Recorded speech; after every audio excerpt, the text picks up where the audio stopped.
নমস্কার বন্ধুরা, কেমন আছো সবাই? আশা করছি তোমরা সবাই ভালো আছো, আমরাও ভালো আছি। রমা মুম্বাই ব্লগে তোমাদের সবাইকে স্বাগত। চলে এলাম আর একটা নতুন ভিডিও নিয়ে। আমাদের মেয়েদের জীবনটা বড়ই অদ্ভুত, বলো? বিয়ের আগের জীবন আর বিয়ের পরের জীবনটা সম্পূর্ণ আলাদা। বিয়ের আগে সকালবেলা যেন ঘুমই ভাঙতো না, ঘুম থেকে উঠতে উঠতে সেই 7টা বেজে যেত। আর কলেজ যেদিন থাকতো না সেদিন তো 8:30 বাজতো ঘুম থেকে উঠতে। মনে আছে আমার, সকালবেলা যখন টিউশন পড়াতাম 6:30টার সময় বাচ্চাদের আসার কথা ছিল। বাচ্চারা যখন 6:30টায় চলে আসতো আমার ঘুম থেকে উঠতে লেট হয়ে যেত। বাচ্চারা আসতো, আমি ঘুম থেকে উঠতাম, ওদেরকে কিছু পড়তে দিয়ে আমি ফ্রেশ হতে যেতাম। এখনও ভাবলে হাসি পায়, কী করতাম আমি। হ্যাঁ, ঘুম থেকে কিছুতেই তাড়াতাড়ি উঠতে পারতাম না। আর এখন এখন তো সেই বিয়ের পর থেকেই শুরু হয়েছে সেটা। 5:30, 5:45 কি 6টার মধ্যে ঘুম থেকে উঠতে হবে। 7:30টার মধ্যে রান্নাবান্না কমপ্লিট করে বরকে খাইয়ে তার টিফিন গুছিয়ে দিয়ে তাকে অফিসের জন্য পাঠাতে হবে। এই 11 বছর ধরে চলছে এই ডিউটি। ভাবতেই পারি না যে আমি বিয়ের আগে কখনো ভাবতেই পারিনি যে আমি 7:30টার মধ্যে রান্না কমপ্লিট করব। যার কি না 7টার আগে ভালো করে ঘুমই ভাঙতো না।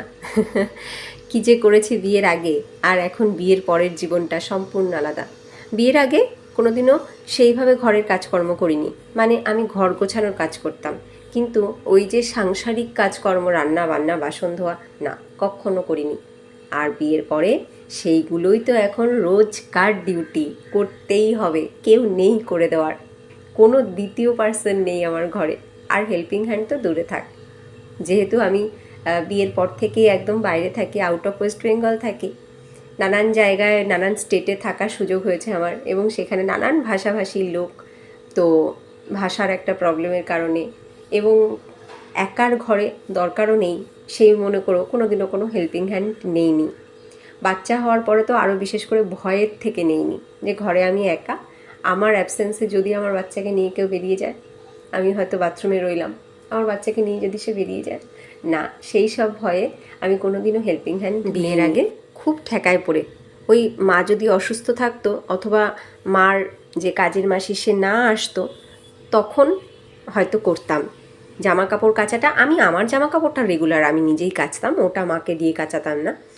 কিন্তু দাদাদের জামা কাপড় বা মা বাবার কোনো জামা কাপড়, এগুলো কিন্তু আমি কেচে দিতাম। ভীষণ রেয়ার, মা একান্তই পারছে না, মার শরীরটা ভালো নেই, তখন হয়তো আমি কেচে দিতাম। তো ঘরের সাংসারিক কাজকর্ম বাদ দিয়ে ঘর গোছানোর কাজটা আমি করতাম। সব দিনই ঘরটাকে সুন্দর করে গুছিয়ে রাখার দায়িত্বটা আমারই ছিল। ওটা মাকে করতেই হতো না, আমি ভালোবেসেই করতাম। আর এখন সম্পূর্ণটাই নিজের হাতে, পছন্দের অপছন্দের সব কাজই নিজেকেই করতে হয়, ঘর বাইর অনেক সময় সবটা নিজেকেই সামলাতে হয়।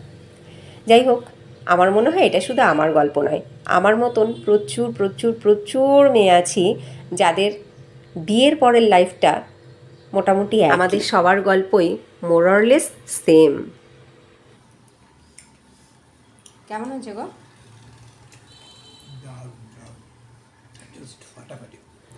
এইটুকুই পাওয়া, কষ্ট করে রান্নাবান্না করে সামনে দিলে সেই খাবারটা খেয়ে যদি বলে ভালো হয়েছে, এতেই শান্তি। এদিকে বাবাইও ঘুম থেকে উঠে গেছে, এই যে জল নিল, এখন জল খাবে। বাবাই ফ্রেশ হয়ে পড়তে বসে গেছে, ওর পাপা অফিসে চলে গেছে, অনেকক্ষণ হয়ে গেল। এইবার আমি ব্রেকফাস্ট করব। তো আজকে নিয়ে নিয়েছি বিটরুটের সবজি। ওই যে হিমোগ্লোবিন কম বলে সবাই বিটরুটটাও খেতে বলছে বেশি করে, তো সেই বিটরুটের সবজি বানিয়েছি আজকে। আর নিয়ে নিয়েছি বেশ কিছুটা শশা। তো এবার আমি আমার ব্রেকফাস্টটা সারবো। আমার খাওয়া হয়ে গেলেই বাবাইকে রেডি করব, ওর স্কুলে যাওয়ার সময় হয়ে যাচ্ছে। বাবাইকে স্কুল বাসে তুলে দিয়ে গিয়েছিলাম বৌদির বাড়িতে। ওই যে বৌদির সাথে আমি এদিক ওদিকে একটু যাই, তো সেই বৌদির কাছ থেকে নিয়ে আসলাম কিছু জিনিস। না, এগুলো বৌদি দেয়নি, এগুলো পাঠিয়েছে অন্য আর একজন, তো বৌদির কাছে পাঠিয়েছে, এবার তার থেকে আমি গিয়ে নিয়ে আসলাম। কি নিয়ে এসছি এই দেখো। তোমরা সবাই আমাকে বলেছিলে কুলেখাড়া শাক খেতে, কিন্তু কুলেখাড়া শাকটা সত্যি বলতে আমি ভালো করে চিনি না, আর প্লাস এখানে পাওয়াও যায় না তা জানি। আর এদিকে কি হয়েছে, ওই যে ডান্স প্র্যাকটিসে গেছিলাম, দুর্গাপুজোর ডান্স প্র্যাকটিসে, তো সেখানে গিয়ে ওই বৌদির বাড়িতে আমি কুলেখাড়া শাকের মতন দেখতে কিছু শাক আন্দাজে আমি বলেছি কি বৌদি এগুলো কি কুলেখাড়া শাক, তো সে বলছে না আমার ছাদে আছে, বিল্ডিংয়ের ছাদে লাগানো আছে, তোমাকে পরে দেখাবো। আমি বলছি ঠিক আছে। তো এই বলাতে দেখো সে এগুলোকে পাঠিয়ে দিয়েছে, আর সাথে পাঠিয়েছে এই দেখো, এইটা হচ্ছে একটা তাল। হ্যাঁ, এখানে কিন্তু তাল পাওয়া যায় না, মানে গোটা মহারাষ্ট্র বা গোটা মুম্বাই শহরে কোথাও পাকা তাল বিক্রি হয় না। মেবি হয়তো এরা খেতে জানে না পাকা তাল। তো সেই পাকা তালের বড়া উনি আমাকে খেতে দিয়েছিল সেদিন। তো আমি অবাক হয়ে আমি বলেছিলাম পাকা তাল কোথায় পেলে? তখন সে বলল যে তার হাজব্যান্ড কোথাও থেকে নিয়ে এসেছিল। ব্যাস এইটুকুনি কথা হয়েছে। কিন্তু দেখো একেই বলে ভালোবাসা। তার সাথে কিন্তু খুব পরিচয় আমার ছিল না, তবুও দেখো মুখের ভালোবাসায় সে এই পাকা তাল আর তার সাথে এই কুলেখাড়া শাক আমার জন্য পাঠিয়ে দিয়েছে। সত্যি বলবো আমার প্রকাশ করার ক্ষমতা নেই যে আমি কতটা খুশি হয়েছি এতে। বাবাইকে স্কুল বাসে তুলে দিয়ে আসার পরে আর বাদবাকি যেটুকু কাজ থাকে সেইগুলোকে কমপ্লিট করে নিই। রান্নাবান্না সকালবেলাতেই হয়ে যায়। তো এখন আমার ঘরের কাজ কিন্তু কমপ্লিট। কদিন ধরে কিন্তু একদমই বৃষ্টি নেই, 3-4 দিন হয়ে গেল কোনো বৃষ্টি হচ্ছে না। কিন্তু আজকে এই মুহূর্তে একটুখানি বৃষ্টি হচ্ছে। বৃষ্টিটা হচ্ছিল, ভালোই হচ্ছিল, আমার রাগ হতো না যদি না কাচার কথা ভাবতাম। কিন্তু এখন ভেবেছি কিছু কাছাকাছি করব, আর এখন বৃষ্টিটা দেখে আমার একটু রাগই হচ্ছে। যাই হোক, মনে হচ্ছে বেশিক্ষণ হবে না, একদমই ঝিরিঝিরি বৃষ্টি থেমেই যাবে। বিয়ের পর থেকে কাছাকাছি হাতেই করতাম, 10 বছর হাতেই করেছি। 1 বছর এখনও কমপ্লিট হয়নি যদিও, তবুও প্রায় 1 বছর হলো মেশিনটা নেওয়াতে একটু সুবিধা হয়েছে, কাজগুলো একটু তাড়াতাড়ি হয়, আর এই কাছাকাছিতে যে কষ্টটা সেটাও একটু কম হয়।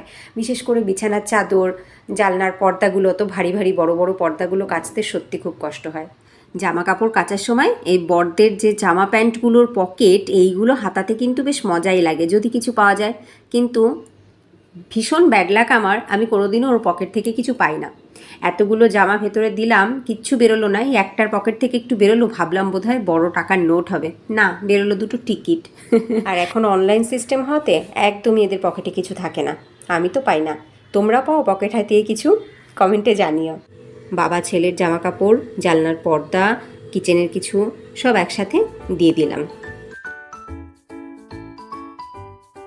আমার জামা কাপড় ধোয়া হতে হতে বৃষ্টিও কিন্তু থেমে গেছে। বৃষ্টি থেমেছে অনেকক্ষণ হয়েছে, রাস্তাঘাট সব শুকিয়েও গেছে। দেখো আমার গাছগুলোর কি অবস্থা, একদম ঢলে পড়ছে। এক্ষুনি এদেরকে জল দিতে হবে। দেখে মনে হচ্ছে একটু আগে বৃষ্টি হচ্ছিল, একদমই ঝিরিঝিরি, তখনই বুঝেছিলাম বৃষ্টি বেশিক্ষণ হবে না। যাই হোক, মেলে নিলাম সব জামা কাপড়গুলোকে। হাওয়া আছে আর তার সাথে রোদ তো আছেই, 1-1.5 ঘন্টার মধ্যেই সব জামা কাপড়গুলো শুকিয়ে যাবে। এইবার আমি লাঞ্চ করতে বসবো। আজকে সকালে যে রুটি করেছিলাম, 2টো রুটি এক্সট্রা রয়ে গেছে, তাই আমি নিয়ে নিলাম এখন ভাতের সাথে, আর ভাতটা আবার অল্প আছে। তো সকালবেলা মাছের ঝোল, ডাল, বিটরুটের সবজি, আর তার সাথে ভেন্ডির তরকারি করেছিলাম। ভেন্ডির তরকারি মানে ভেন্ডি ভাজা, পেঁয়াজ দিয়ে ভেন্ডি ভেজেছিলাম, আর আগের একটুখানি চাটনি ছিল। তো তার সাথে একটু স্যালাড নিয়ে নিলাম। এই হচ্ছে আজকে আমার লাঞ্চ।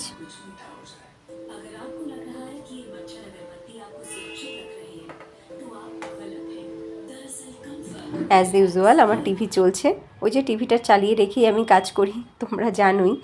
আর খেতে খেতেও এই টিভি দেখি, নইলে বড্ড একা একা লাগে ঘরের মধ্যে। ফ্ল্যাট কালচারে যা হয় আর কি, সবারই মেন ডোর বন্ধ, সবাই সবার ঘরের মধ্যে কাজ করছে। ঘর থেকে বাইরে বেরিয়ে তো কাজ করার দরকার পড়ে না, বাইরে বেরোনো মানে কোথাও চলে যাওয়া। তো যে কারণে বাঙালি তো ছাড়োই, নন বেঙ্গলি কারোর সাথেও কথা হয় না। ওই ঘরের মধ্যেই ছেলে নয় ছেলের বাবা, এদের সাথেই যা কথা হয়। তাই ওরা যতক্ষণ না ঘরে ফেরে ততক্ষণ পর্যন্ত আমি টিভিটা চালিয়ে রাখি, তাহলে একাকিত্বটা একটু কম অনুভব হয়। খাওয়া দাওয়ার পরে আমি বসে বসে টিভি দেখতে দেখতে এই হাতের টুকটাক কাজ করি। আমার জানো তো সে শাড়িটা কিন্তু এখনও কমপ্লিট হয়নি। শাড়িটা ধরবার মতন না সময় পাচ্ছি না।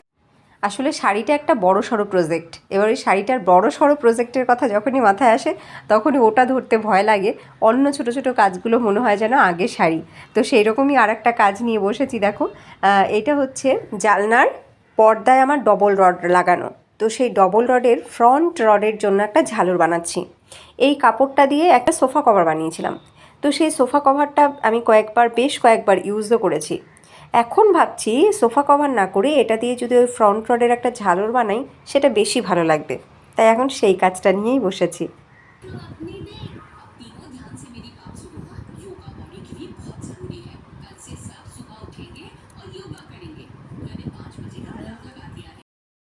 সেলাইটা পুরোটা কমপ্লিট করলাম না, অর্ধেকটা করে উঠে গেলাম, কারণ ওই সত্যি বলতেও অনেকক্ষণ বসে থেকে না ধৈর্য থাকে না। আমাকে তো এই হাতেই করতে হয়, হয় রানফোর দিয়ে নয় হেম দিয়ে, মানে হেম ফোরে সেলাই করি, তো ওতে করতে অনেকটাই সময় লাগে। তো যে কারণে একটানা বসে সেলাই করার সেই ধৈর্য রাখতে পারি না। অর্ধেকটা করেছি, অর্ধেকটা আবার অন্য কখনো করব, দেখাবো তোমাদেরকে কেমন কি বানালাম। মাইন্ড ফ্রেশ করতে চলে এসেছি আমার গাছেদের কাছে। এই গাছেদের কাছে আসলে আমার সময়টা ভীষণ ভালো কাটে। কখন যে 5 মিনিট থেকে 10 মিনিট, 10 মিনিট থেকে 1 ঘন্টা আমি দাঁড়িয়ে থাকি এদের সামনে, আমি নিজেও টের পাই না। আমার ভীষণ ভালো লাগে, শুধু খুঁটিয়ে খুঁটিয়ে দেখতে থাকি কার কিসের দরকার, কোনটাতে জল দেবো, কোনটাতে মাটি দেবো, কোনটার কী সাপোর্টের দরকার, সেইগুলোই শুধু দেখতে থাকি। ওই তুলসী গাছগুলো সেই ডান্স প্র্যাকটিসের ওখান থেকে নিয়ে এসেছিলাম, সেগুলোকে লাগিয়েছি। 2 দিন তো জলেই ছিল, তো 2 দিন পরে ওগুলোকে লাগালাম, আজকেই লাগালাম। আর এই দেখো, এই হচ্ছে আমার সেই অপরাজিতা গাছ। সেই উল্টো রথের দিন বীজ পোঁতা থেকে শুরু করে এই পর্যন্ত তোমাদেরকে দেখিয়েছি গাছগুলো কেমন কি বড় হচ্ছে। এই দেখো এখন একটু বড় হয়েছে, মানে 1 আঙুলের থেকে একটু বড় হয়েছে। আবার দেখছি 2টো নতুন চারাও হয়েছে। এখন এই গাছগুলো কবে বড় হবে আর কবে ফুল ফুটবে সেই অপেক্ষায় আছি। আর আমার এই তুলসী গাছটা দেখো, এই গাছটাতে পুজো করতাম, সেই গাছটা এখন শুকিয়ে যাচ্ছে প্রায়। গোড়া থেকে আবার একটা ছোট চারা হয়েছে, ওটাকে আবার যত্ন করতে হবে। আর আমার নয়নতারাতে বেশ ভালো ফুল হয়ে আছে। ওই দেখো মৌমাছি মধু খেতে এসেছে, এই দেখো যা উড়ে গেল, ওর মধু খাওয়া হয়ে গেছে। আমার গাছগুলোতে কিন্তু বেশ ভালো ফুল ফুটছে। তবে আমার দোপাটি গাছে এখনও পর্যন্ত কোনো কড়ি আসলো না। দোপাটি গাছের পাতাগুলো এখন পেকে পেকে পড়ে যাচ্ছে। আমার তো মনে বড় দুঃখ। মাকে জিজ্ঞাসা করছে, মা বলছে মার গাছে নাকি 2টো একটা করে ফুল ফুটছে। মা বলছে দাঁড়া দাঁড়া দেখ, এই ভাদ্র মাস আসলেই ফুল ফুটবে। আমিও খুব অধীর আগ্রহে ভাদ্র মাসের জন্য অপেক্ষা করে আছি, কবে আমার গাছে ফুল ফুটবে। এই দেখো সিঙ্গোনিয়াম গাছটা কি সুন্দর হয়েছে। ঘুরতে গিয়ে নিয়ে এসেছিলাম, তখন তো গাছটা কেমন অবস্থা ছিল, আর এখন কি সুন্দর হয়েছে, তরতাজা, দারুণ দেখতে হয়েছে, ছড়াচ্ছে খুব সুন্দর। অ্যালোভেরা গাছগুলো বেশ ভালো হচ্ছে। আর এই দেখো আমার জেড প্ল্যান্ট, এইটাও ঠিকঠাকভাবে গ্রো করছে মনে হচ্ছে। আর সব থেকে সুন্দর গ্রো করছে যেগুলো, সেগুলো হচ্ছে আমার মানি প্ল্যান্টগুলো। দেখো মানি প্ল্যান্টগুলো কিন্তু ভীষণ সুন্দরভাবে গ্রো করছে। এগুলোকে কি করেছি, একটু ঝুলিয়ে দিয়েছি। এই ঝোলানো অবস্থায় না দেখতে বেশ ভালোই লাগছে। ভেবেছিলাম ঘরে রাখবো, তো ঘরে রাখার জন্য ভালো কয়েকটা আগে টব কিনতে হবে। তো এই বিকেলবেলাটা কিন্তু আমার চলে যায় এই গাছেদের পিছনে, অনেকক্ষণ এদের সাথেই কাটাই। এটা তো শুধু ব্যালকানিতে দেখলে, আমার জানলাতেও এরকমই অনেক গাছ রয়েছে। তো যাই হোক, দেখতে দেখতে কিন্তু প্রায় সন্ধ্যা হয়ে যাচ্ছে। এবার আমি যাব বাবাইকে নিয়ে আসতে। বাবাইকে নিয়ে এসেছি, ও এখন ফ্রেশ হচ্ছে। আর আমি এদিকে বানালাম কর্ন চাট। কর্নটাকে ছাড়িয়ে সুইট কর্ন, তার উপরে একটু বাদাম দিয়েছি, একটুখানি ভুজিয়া ছড়িয়ে দিয়েছি, একটু সস দিয়ে দিয়েছি। ওটা খেতে কিন্তু বাবাইয়ের বেশ ভালো লাগবে। আমিও খাবো, আমার জন্য নিয়েছি 1 প্লেট।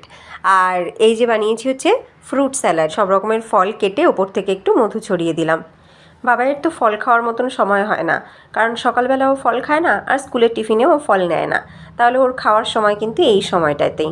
তো এই সময়টাতেই ওকে প্রতিদিন একটা ফল দেওয়ার চেষ্টা করি আমি। তো আজকে ঘরে বেশ কিছু ফল ছিল বলে ফ্রুট স্যালাডই বানালাম। আর আমিও আজকে দুপুরবেলা ফল খাইনি, তাই আমার জন্য 1 প্লেট বানিয়েছি। টিফিন করার পরে ওকে পড়তে দিয়ে এসেছি। আমি এদিকে সন্ধ্যা আরতিও দেখানো হয়ে গেছে। এখন বসেছি জামাকাপড়গুলোকে নিয়ে। এগুলোকে তুলে রেখেছিলাম, কিন্তু ভাঁজ করার সময় পাচ্ছিলাম না।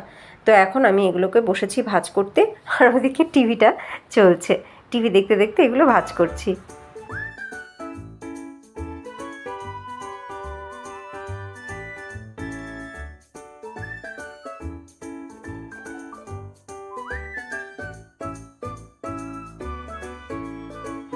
এই ব্যাগের মধ্যে ভরলাম ওর শার্টগুলো, কারণ এগুলো আয়রন করতে দিতে হবে। তো আমি ঘরে আয়রন করি না, ওই একটাই কাজ যেটা আমার একদম বিরক্তিকর লাগে। তো যে কারণে ওর শার্টগুলোকে ব্যাগের মধ্যে ভরে রাখলাম। এগুলো ও আসলে ওকে বলবো দোকানে দিয়ে আসতে। সব ভাঁজ করা হয়ে গেছে, এখন এগুলোকে জায়গা মতন রেখে আসি আমি। কলিং বেলের শব্দ, তার মানে আমার বর এসেছে। হ্যাঁ, ওই তো আমার বর এসেছে, ওর আসার সময় হয়েই গেছিলো, ও চলে আসলো। আমি মনে মনে ভাবছিলাম ও চলে আসলে ওকে বলবো তুমি ব্যাগটাকে রেখে আগে বাবাইকে নিয়ে আসো, বাবাইকে আজকে একটু আগে আগেই নিয়ে আসো, কারণ একটা বার্থডে পার্টিতে যাওয়ার আছে। ও বাবাইকে নিয়ে আসবে আর আমি এদিকে রেডি হব। আমরা চলে এসেছি বার্থডে পার্টিতে। আমাদেরই বিল্ডিংয়ে 5th ফ্লোরে থাকে এরা, 7th ফ্লোরে আমরা থাকি, আর এটা হচ্ছে 5th ফ্লোরে। 5th ফ্লোরে এই মেয়েটির বার্থডে। মেয়েটা না ভীষণ ভালো আর ভীষণ চটপটে। 9 বছরের জন্মদিন ওর। তো এই হচ্ছে ওর মা এবার ওকে আরতি করছে। প্রথমে ওর ঠাকুমা আরতি করলো। তো আমাদের বাঙালিদের মতনই কিন্তু ওদেরও আরতির ব্যাপারটা আছে। দেখো, আরতি করে একটা টিকা লাগায়, তারপরে কিছু মিষ্টি খাওয়ায়। আমাদের যেমন পায়েস খাওয়াই আমরা, ওদের পায়েসের ব্যাপার নেই, কিন্তু কিছু একটু মিষ্টি খাওয়ায়। এই দেখো আমরা সবাই বসে আছি, আমরা আমাদের ছানাপোনাকে নিয়ে বসে আছি। ওই দেখো আমার ছেলে। তো আমরা আমাদের ছানাপোনাকে নিয়ে নিচে বসেছি। আসলে এতজন মানুষের চেয়ারে বসবার মতন জায়গা হয়নি বলে সবাই আমরা নিচে বসেছি। তো বাচ্চাদের সাথে সাথে মায়েদেরও কিন্তু একটা গেট টুগেদার হয়ে যায় এরকম বার্থডে পার্টিতে, তাই না? আর বেশ ভালোও লাগে। এরকম কোনো গেট টুগেদার হলেই আমরা আমাদের সোসাইটির সমস্ত লেডিসরা একসাথে হতে পারি। আর তা না হলে তো একসাথে হওয়ার সময়ই হয় না বা সুযোগও হয় না। কারণ অনেকেই আছে যারা বাইরে কাজ করে, আর অনেকে আছি আমরা যারা ঘরে থাকি, কিন্তু ঘরে থাকলেও আমাদের নিজেদের মতন ঘরের মধ্যে কাজ থাকে। তো গেট টুগেদারটা কিন্তু হয়ই না। তবে এই বাচ্চাদের বার্থডে পার্টিতেই বাচ্চাদের সাথে সাথে আমাদের মায়েদেরও একটা গেট টুগেদার হয়ে যায়।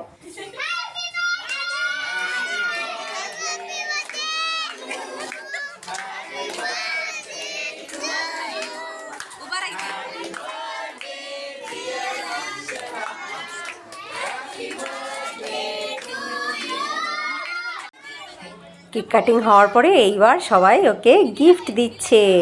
এই গিফট পাওয়াটাই কিন্তু বাচ্চাদের মজা। যাই হোক, আনন্দ তো করলাম, বসে একটুখানি গল্প সল্প আর তার সাথে ফটোশ্যুট সবই হলো।